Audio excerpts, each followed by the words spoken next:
Hi mga be! For today's video, mag-get ready with me tayo habang nagchichikahan. So, as you can see, bagong golly ako. Malamang. And first, gagamit tayo nitong sunscreen from Dr. Lat. Wala akong salamin na maliit kasi nabasag ko siya, girl. So, ito yung gagamitin natin. Sunscreen tayo lang. Pero unti lang kasi yun.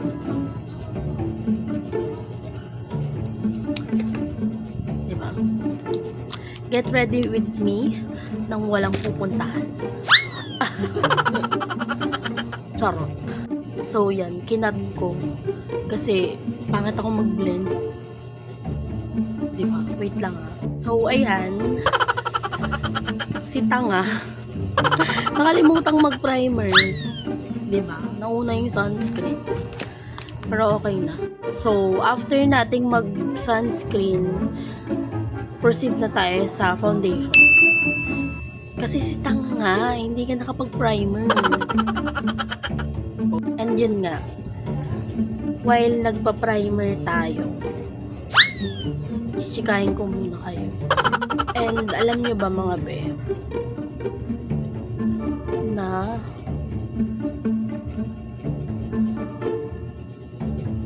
hindi ako mabait.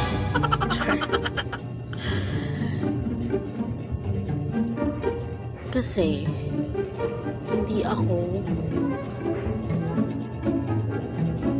ano ba tawag dito? Hindi ako walang imik eh. Pag alam mo yun, kinukupal ako. Talagang patola ako. Well, mga be, ang gamit pala nating foundation is yung La Celestia Beauty Couture Liquid Foundation 24 hours full coverage waterproof. So, yun nga guys. Yun nga mga be. Patola din ako. Once na parang hindi siya nakakapit.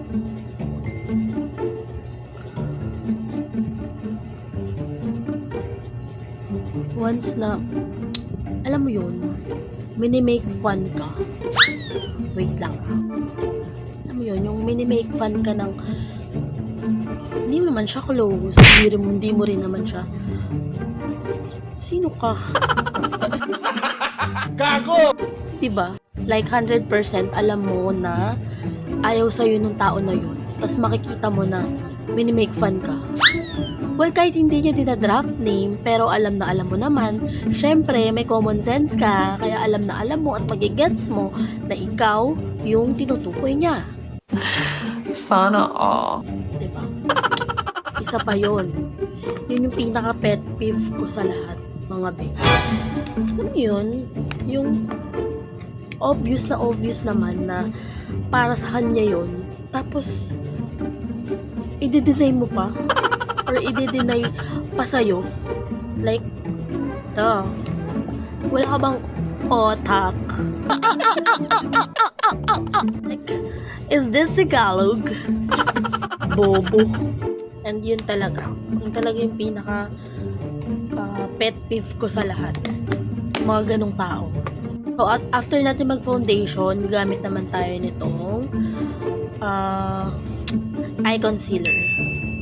Okay. From O2O to, mga be. So, konti lang.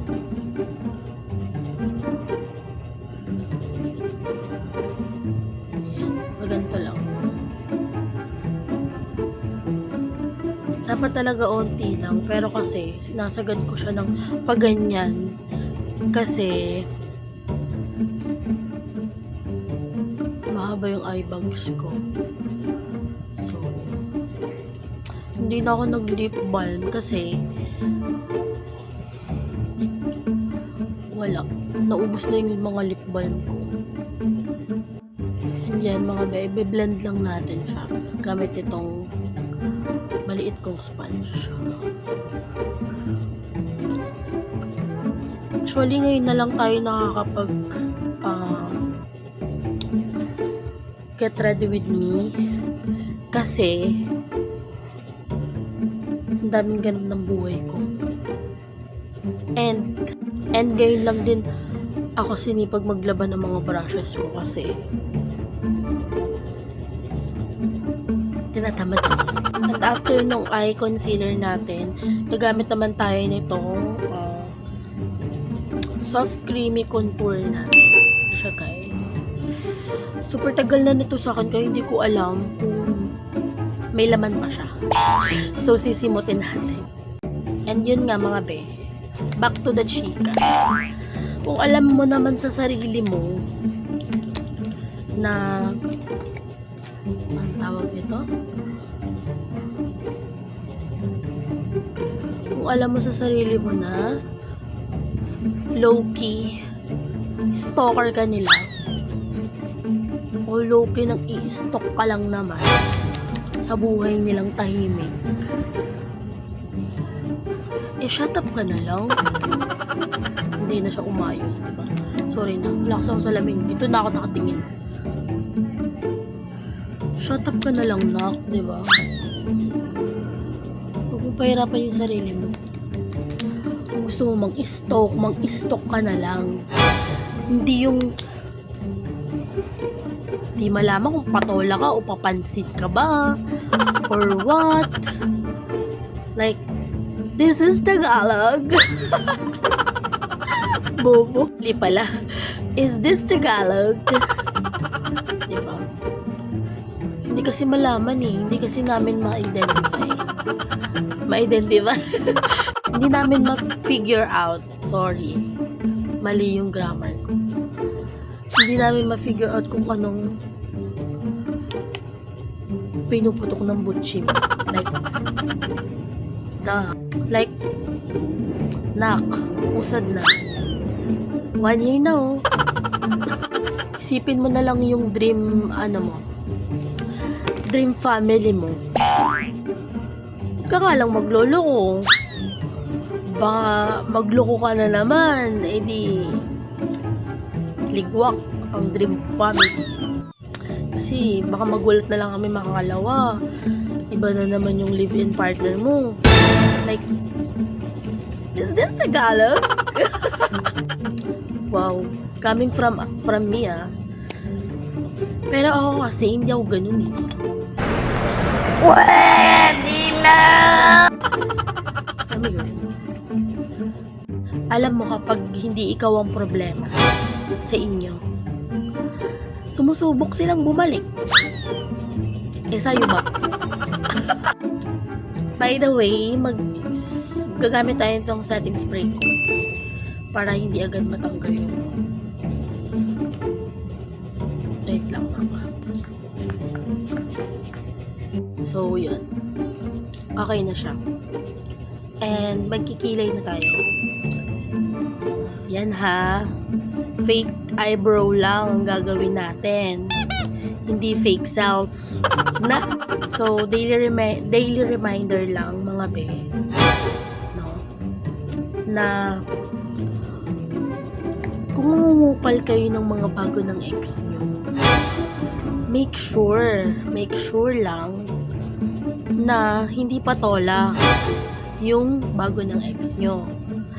Kasi mamaya mo, mas patola pa pala sa inyo yan.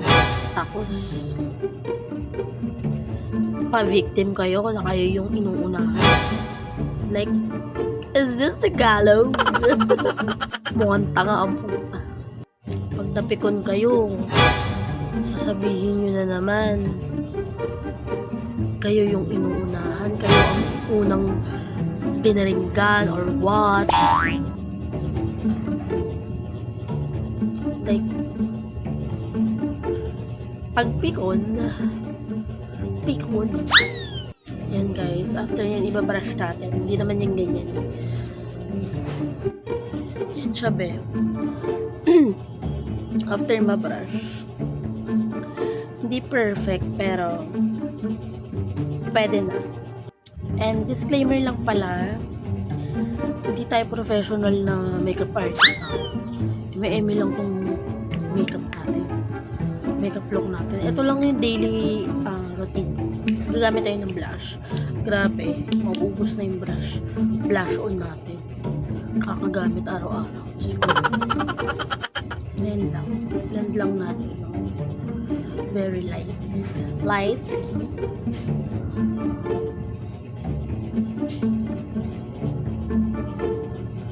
Diba?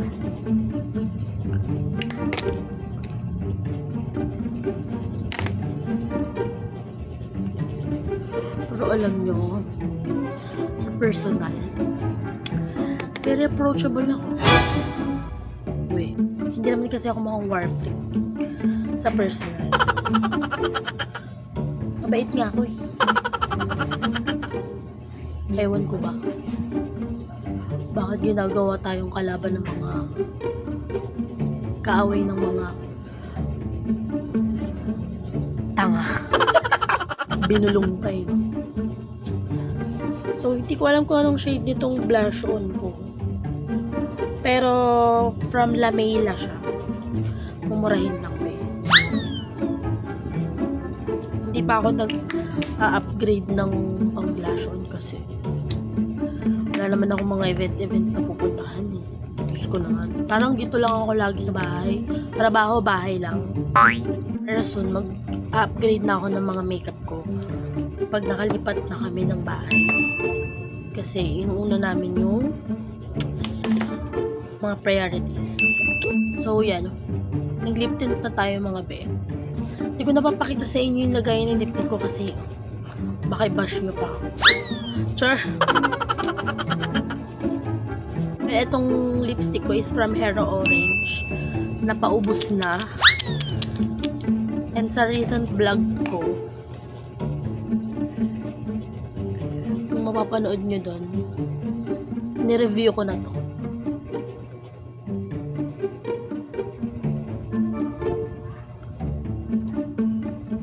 Grabe, paubos na siya na. Simutin natin.